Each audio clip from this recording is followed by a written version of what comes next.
A ratio is literally just a fancy math word for a fraction. That's literally, ratio is just another word for fraction. That's all it means. And it can be written kind of in two different formats. So most people are used to seeing a ratio written as a fraction in that format. Sometimes the word ratio can also refer to a format that looks like this. I'm going to write A and then a little colon with the B. That is another way to write a ratio. And typically I use the fraction version, but you can see it in other formats. We'll see this in a couple questions today, but if you have something colon something else, you can change it into a fraction or you can leave it in that format. But whatever comes first, if you were going to translate that into a fraction, that would be on the top in the numerator. Whatever comes second, that would be in the bottom in the denominator. Okay, now a proportion is literally just two fractions set equal to each other. I'm just going to give you a little example here. So two fractions set equal to each other. So something like A over B equals C over D. It's just two fractions set equal to each other in an equation that is called a proportion. And we're gonna solve a lot of proportions as we go through this unit. So to do that, see if you guys remember this from Algebra 1. I'm just going to rewrite A over B equals C over D. So just a proportion, two fractions equal to each other. Do you guys know, or when it says there, it says cross products property. Do you know what I'm talking about when I say cross products? Or do you remember solving these? Like who could reach it? Like just how would you solve, I know I've just got a bunch of variables there. Becca, you remember?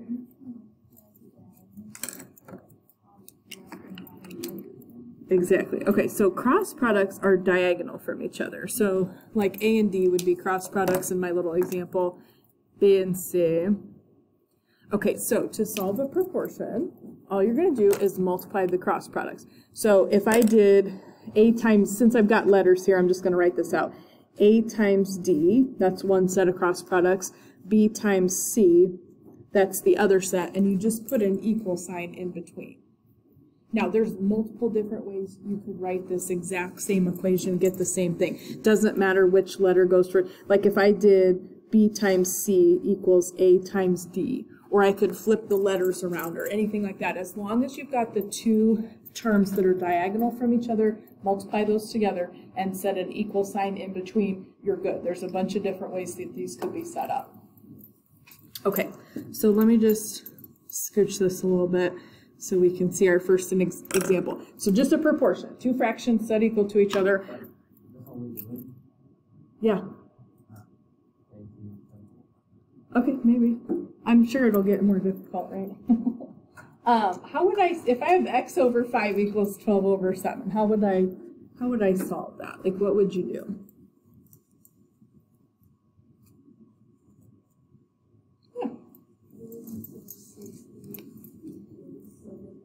Yeah.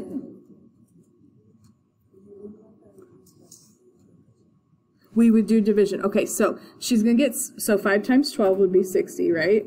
X times 7, I can't actually multiply those because I don't know what x is, so we have 7x. So you'll hear people say cross multiply, divide. So cross multiply, that's what we just did there. 5 times 12 is the 60, 7 times x is 7x. To actually get the answer, you're just going to divide. Now, this, if you want to just leave it as a fraction, that actually doesn't reduce. If you want to write it as a decimal, you could just leave it like that if you want.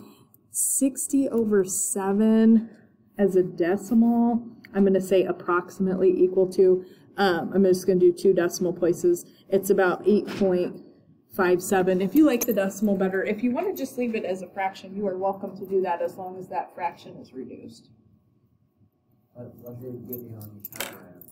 Here, yeah, it gave me kind of, here's what I did. It gave me a really nasty decimal there, so I just rounded it to 2 decimal places. So that's why I said approximately equal to.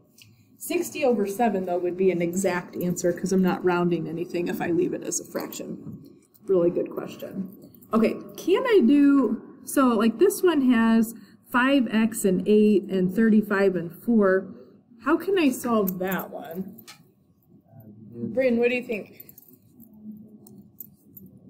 140 equals 40x. So 4 times 35 is 140, 5x times 8. You can always multiply those together. You just put an x with it. 5 times 8 is where she got the 40, and you just put the x. Okay, now, if you divide here, just divide that away. I think this is like 3.5 or something like that. So if you did 140 over 40, if you wanted to leave it as a fraction, this reduces to 7 over 2, or if you like the decimal better, that's 3.5.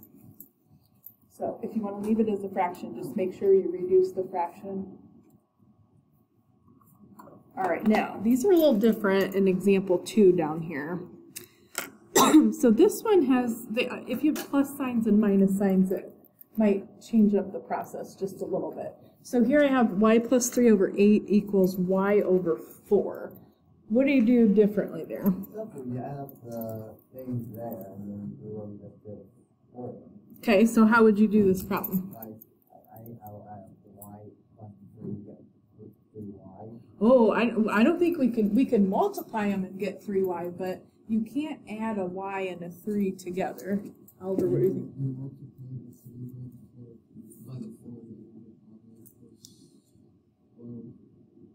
You're close. You're so close. That's what. You're good. Okay, so here's my best recommendation to you. If you have something that has like a couple terms, like a plus or a minus, when you do the cross products, you have to multiply that by both parts. So you can always multiply the numbers together and the letters too. So you're going to multiply both parts. What I used to tell people to do back in Algebra 1 was just put that in parentheses, whatever that expression is, y plus 3 here, just to make sure you don't forget. But you got to multiply both of those terms by 4.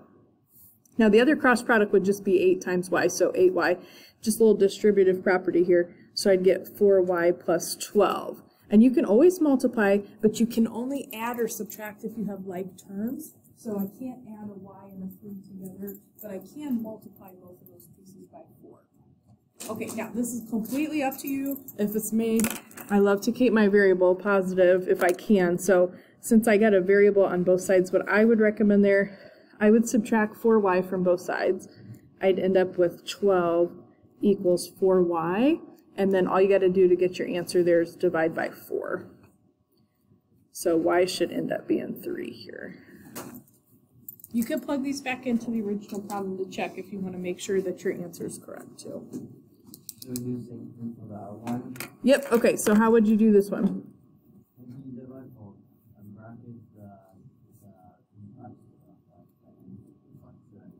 Okay, so you'd write like 6 times n plus 6. What would you write on the other side?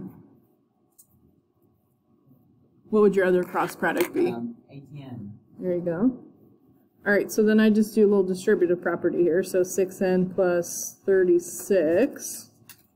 Completely up to you, but again, I would recommend trying to keep my variable positive if I can. So I would subtract the 6n from the 18n. And that's going to give me, I wrote too big, sorry, 36 is equal to 12n. And then you just divide by 12 and we're done. And that is 3. Okay, is anybody having a question? Okay, now, there's a couple problems here that aren't as straightforward as the ones we just looked at. We'll have to set up a proportion to help us solve. And there are a bunch of different ways to do these.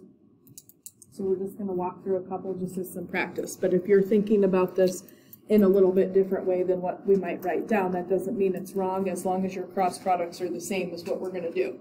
So this says tight end scores 6 touchdowns in 15 games. So if it was me, I'm just going to turn that into a fraction real quick. So, and you could, it doesn't matter which one goes on the top or which one goes on the bottom or anything like that, but he scores 6 touchdowns, and I'm going to turn this into a ratio, 6 touchdowns in 15 games. Okay, now I'm going to set up a proportion to do this. So I'm going to set a little equal sign here. Now it says if the player continues at this rate or this ratio here, how many touchdowns would he score in 25 games? So I got 6 in 15 games. How many would I score in 25? Does anybody know? Could you raise your hand? How would you set up the other side of that? Perfect. Okay. So And if you were thinking about it differently, that's fine, as long as your cross products are the same.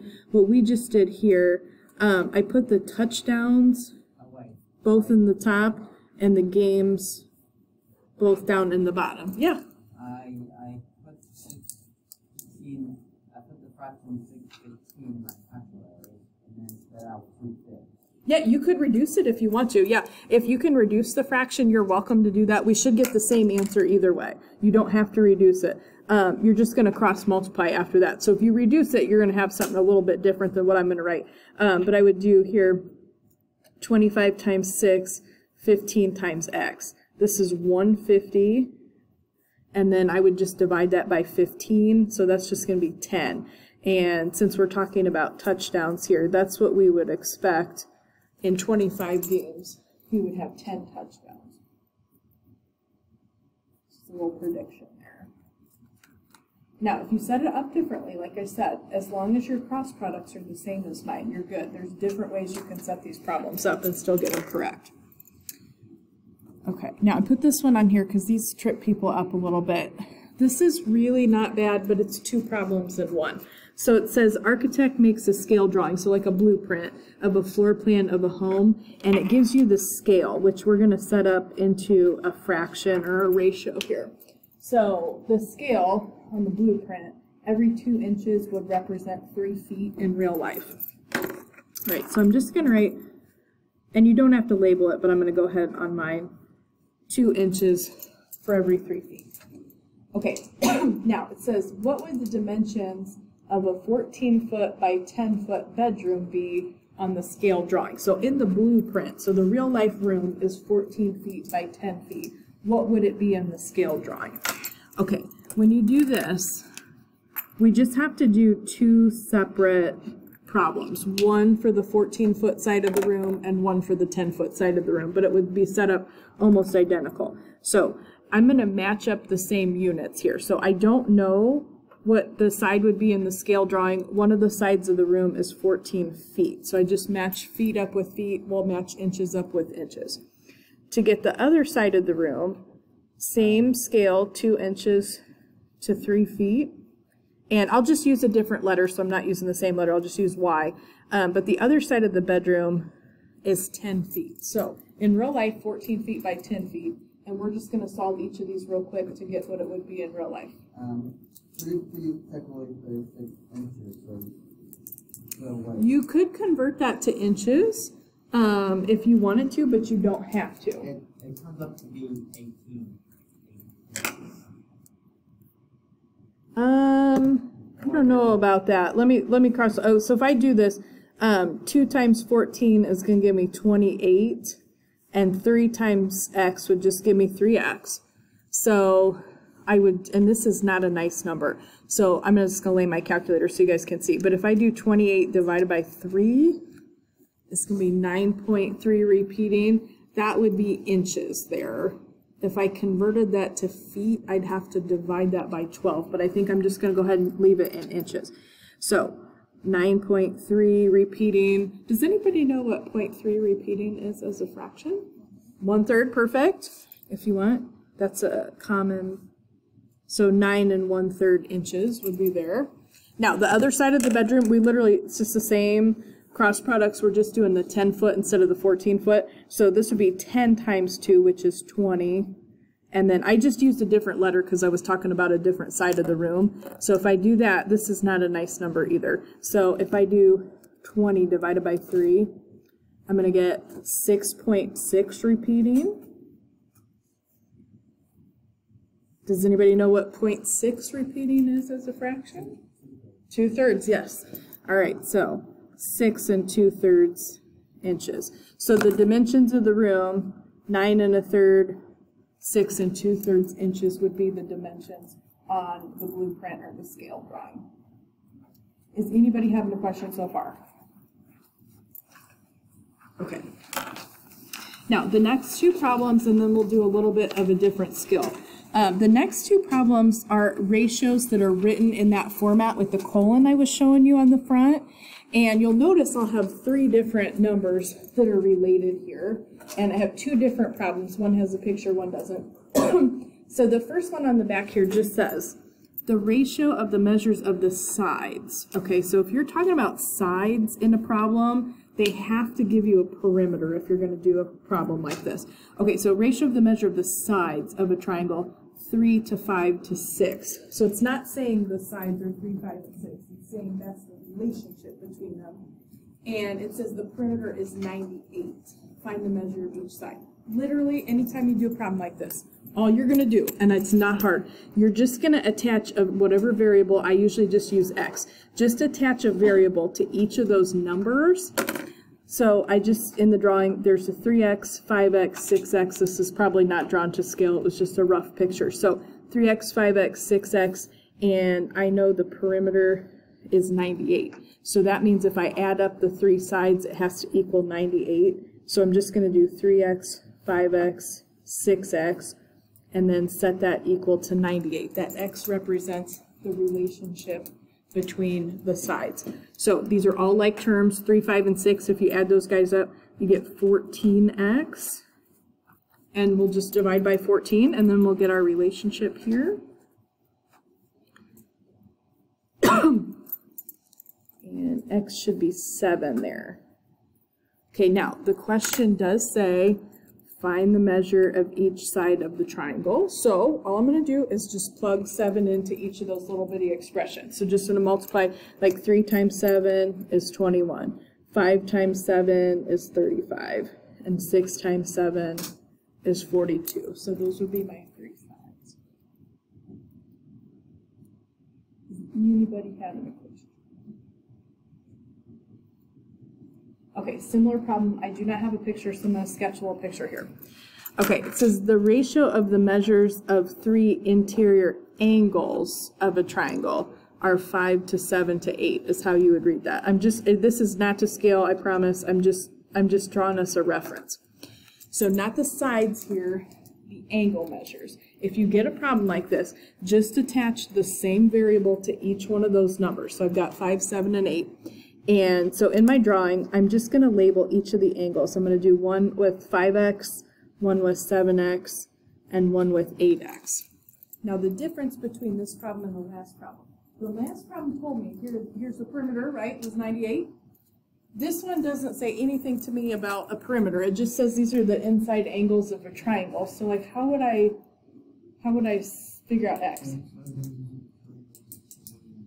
There you go. You got to remember inside angles of a triangle add up to 180. So they're almost the same problem, but you're just going to have to draw on that prior knowledge. So we're just going to add these guys up just like I did. You're just going to need to know the sum of the interior angle measure. Okay, if you forget, you can always find that it's 180 times the number of sides minus 2. That's the interior angles of any polygon. So if you forget, if you know how many sides, like a triangle has 3 sides, it's 180 times your number of sides minus 2. I think on the homework assignment it might be a quadrilateral. So if you don't remember, you can use that formula. Anywho, we're going to set this equal to 180. We're going to add these guys up. 8 and 7 give you 15. 5 more would give you 20 x's, 180. And we're just going to divide by 20. Those are all like terms. X is going to be 9. And then to get your angle measures, all you got to do is just take each one of those numbers and multiply them by 9. So 8 times 9, 72. My drawing is not to scale. 5 times 9 is 45. And 7 times 9 is 63. And you could totally check if you wanted to add those 3 angles up. Make sure they added up to 180. Does anybody have any questions? That one you got to know the inside angles of the figure. That's the tricky part there. Okay, now the rest of this I saved for last. Save the best for last, right? Not really, probably. So I'm going to kind of separate this. This is still working with proportions, but you guys are going to see a couple of problems here where your proportion might result in quadratic. So what I have in example 6 is literally for us to just solve a quadratic equation real quick as a review, and then we'll practice it with the example at the bottom where it's going to create a quadratic And quadratic just means you have an x squared or a variable squared in the problem. Yes, sir. Yes, for sure. So this would have been this kind of the second semester of Algebra 1. And I'm not just bringing up this skill for my help, okay? We will see this in this unit, and I promise you, you will see this. I do this with my Algebra 2 kids almost on a daily basis. This is a really good skill to know how to do. I know they use it in trig, pre-calc, calculus, all kinds of stuff. So this is not something that is a waste of your time to remember. So in this question, these are not proportions, right? These are just a quadratic equation. They are set equal to 0, which you should do.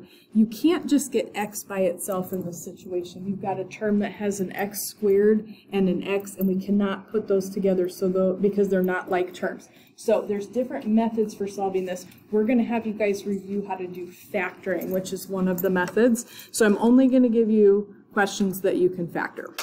Okay, and if you're like, what the heck are you talking about? Let's see if this looks familiar at all to you.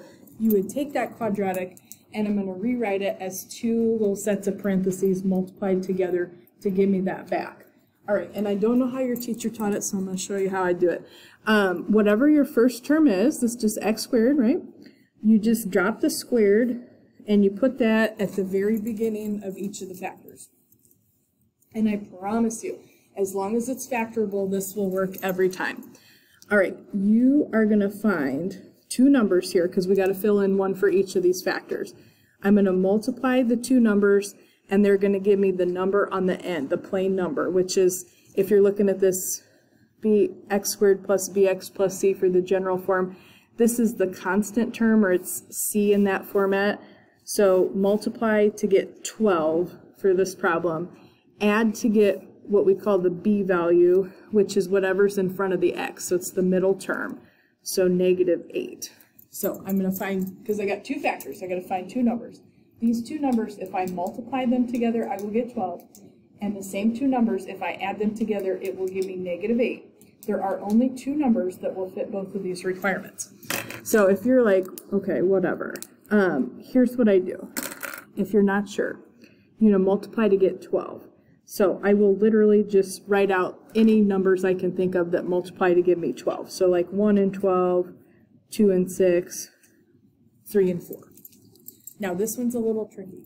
I've got to get a combination here that if I multiply them together, I'm going to get positive 12. But if I add them together, I got to get -6. You might need negative numbers here. You might need positive. Yes, okay, she says -6, -2. Has to fit both requirements. And you don't have to write this out. I'm just trying to show you where it comes from. So -6 times -2 is positive 12. -6 plus -2 is -8. So it fits both of those requirements. So I'm just going to fill in those two factors with those two numbers. So this would be -6 and -2. So if you guys were, and we'll do this in the next question in a second, but if you were to multiply this back out, like a FOIL, or sometimes people use a box, if you multiply this back out, it gives you what we had right above there. If it's in this format, though, this is way easier to tell me the answer. So I have two things multiplied together to give me 0. So either this guy needs to be 0 or this guy needs to be 0. If I can make what's inside the parentheses equal to 0, then I can solve this problem and get my correct answer. So if you just looked at x minus 6, and if you want to write this out, you could write this out, x minus 6. If I set that equal to 0, what would you plug in for x? Like this first little set of parentheses here, what could I plug in for x that would turn that into 0? 6. Okay, so 6 is one of my answers. But if I had x minus 2, what could I plug in for x that would make that 0? 2, and those are your two answers. And if you plug them back into the original, they will make both sides of the equation equal to 0. So it has two answers. X squared, there's going to be two answers that you'll have to your equation. Okay, let's try one more, and then I'll show you guys this with what you might see in a proportion. All right, so I have x squared minus 6x minus 40. You want two numbers. When you multiply them, you get the plain number, which is -40 here, and you're going to add to get the number in the middle that's in front of x, which is going to be -6. And I'm just going to set up my factors here just a little bit. whatever it starts with, which is an x squared. I'm just going to drop the squared, put that at the beginning of both of the factors. Okay, now, you might see this right away, you might not. If you need factors that multiply to get you 40, add to get you -6. Like I said, I will literally, if I get tripped up, I will just write down anything I can think of that when I multiply it together, I get 40. So, like 1 and 40, 2 and 20, 4 and 10, 5 and 8, I think that's all of them. And usually if I'm having trouble, if I write that out, that'll help me a little bit faster to see what I might need. So I gotta multiply to get -40 and add to get -6. Bryn, what do you think? Yes, okay. So if you do -10 times 4, that is -40. -10 plus 4 is -6. They have to fit both requirements. Once you got those two numbers, it doesn't matter which one goes first or second, just make one of them a -10 and one of them a +4. To actually answer the equation, see this is set equal to 0, I gotta decide what would I plug in the parentheses that would make either one of those. If one of them was 0, we'd have 0 times some number, but that would be true. Or if this one was 0, we'd have some number times 0, and that would be 0. So if I had x minus 10, what would you plug in there to make that 0? 10. All right. What if I had a plus? -4. This is the opposite of what it looks like. Good. So those would be my two answers to that question, 10 and -4. How do you what now?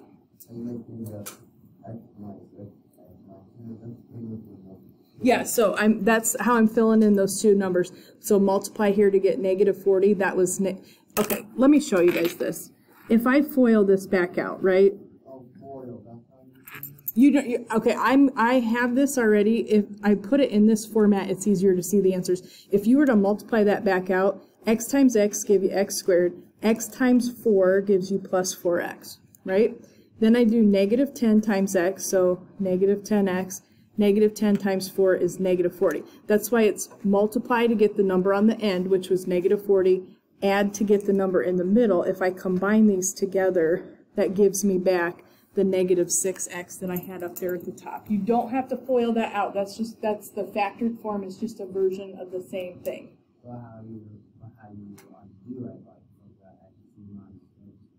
So that's where I came up with these two numbers. So just put little parentheses, put an x at the beginning of each. Whatever your first term is, it's an x squared. Just drop the squared and you just put x at the beginning of each. And then you got to figure out this combination to get those other two numbers. That's okay. Yes.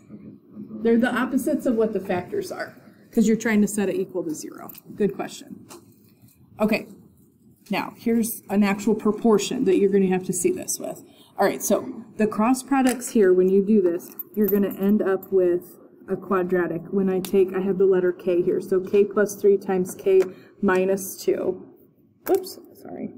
So k plus 3, k minus 2. This is going to end up giving us a quadratic, which is why I was practicing this with you guys. Okay, now 3 times 8, the other cross product, that's just 24. Okay, however you want to do this, so some people call this FOIL. I just think of it as a double distributive property. If you want to call it FOIL, it stands for first, which means you multiply the two first numbers.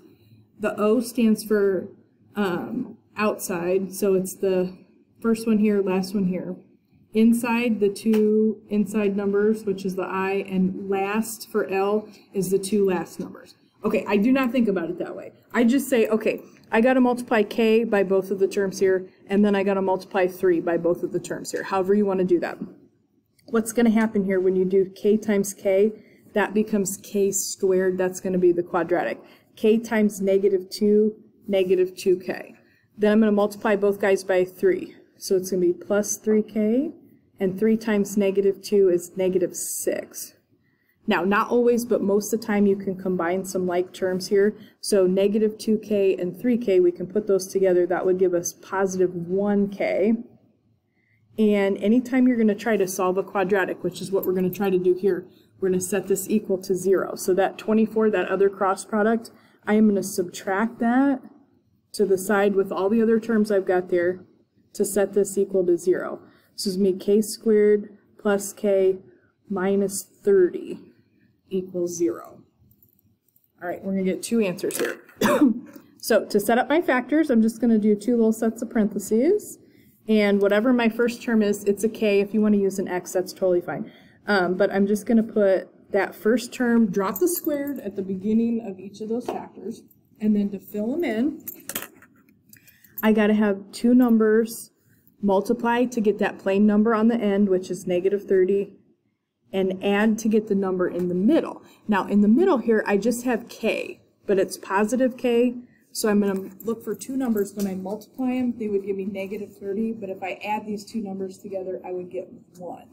And again, if you're like, oh no, I just start writing out any numbers I can think of that multiply to give me 30. So like 1 and 30, 2 and 15, 3 and 10, 5 and 6, that's all I can think of off the top of my head. And sometimes when I write that out, that makes it a little easier for me to see what combination is going to work out here. So what two numbers would you use? And you got to use positive and negative number on this.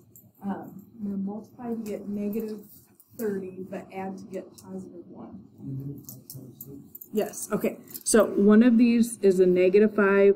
The other one is a plus 6. If we multiplied that back out with a FOIL, it would just give us back what we had in the previous step. But in this format, it's super easy to see your answers. But if you take negative 5 times 6, that multiplies to get you negative 30.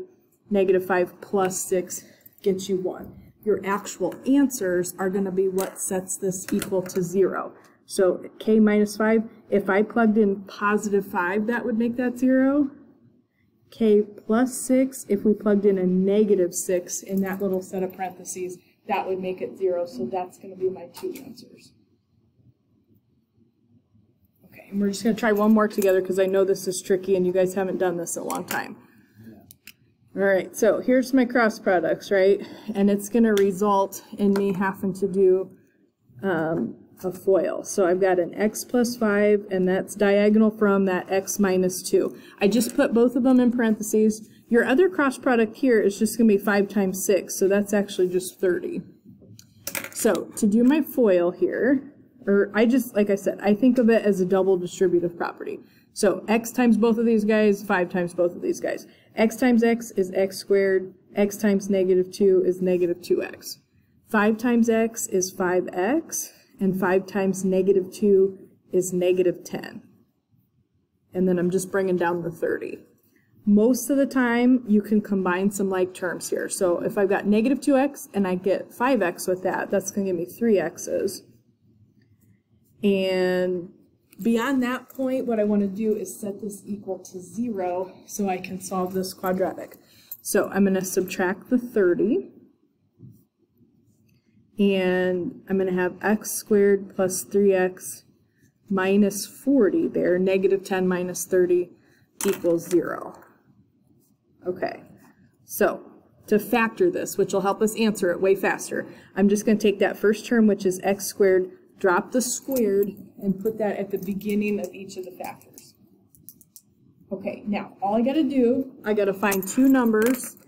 Here I'm going to multiply to get that plain number on the end. Here it's negative 40. And I got to add to get the number in the middle with the x, which is 3.